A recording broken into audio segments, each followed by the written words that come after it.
കേരളത്തിലൊരിക്കൽ ജീവിച്ചിരുന്ന ഒരു അത്ഭുത മനുഷ്യനുണ്ട്. അവന്റെ പേര് തീറ്ററപ്പായി.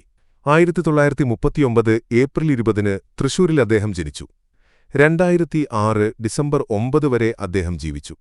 പക്ഷേ ആളുകൾ അദ്ദേഹത്തെ ഓർക്കുന്നത് ഒരു കാരണത്താലാണ്. അദ്ദേഹത്തിന്റെ അത്ഭുതകരമായ വിശപ്പ്. സാധാരണ മനുഷ്യർ കഴിക്കുന്നതിനേക്കാൾ വളരെ കൂടുതലാണ് അദ്ദേഹം കഴിച്ചിരുന്നത്. രാവിലെ ഭക്ഷണത്തിന് അദ്ദേഹം 75 ഇഡ്ലി വരെ കഴിക്കും. ഉച്ചഭക്ഷണത്തിൽ വലിയ അളവിൽ ചോറും കറികളും കഴിക്കും. രാത്രിയിൽ 60 ചപ്പാത്തി വരെ കഴിക്കും. അതിനുശേഷം 1.5 കിലോ പുഡിങ്ങും കഴിച്ചു. കൂടാതെ ഹൽവയും കഴിച്ചു. മറ്റൊരു സമയത്ത് 75 ഇഡ്ലിയും 2.5 കിലോ അപ്പവും കഴിച്ചു. കൂടാതെ വലിയ അളവിൽ പായസം കൂടി കഴിച്ചു. ഇത് കേൾക്കുമ്പോൾ അതിശയമുണ്ടാകും, പക്ഷേ ഇത് സത്യമാണ്. തീറ്ററപ്പായി നിരവധി ഭക്ഷണ മത്സരങ്ങളിൽ വിജയിച്ചു. കേരളത്തിനകത്തും പുറത്തും അദ്ദേഹം പ്രശസ്തനായി. അദ്ദേഹത്തിന്റെ പേര് ലിങ്ക ബുക്ക് ഓഫ് വേൾഡ് റെക്കോർഡ്സിലും ഉൾപ്പെടുത്തി.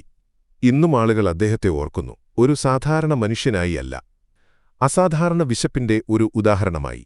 തീറ്ററപ്പായി എന്ന പേര് കേരളത്തിന്റെ ഒരു വിസ്മയ കഥയാണ്.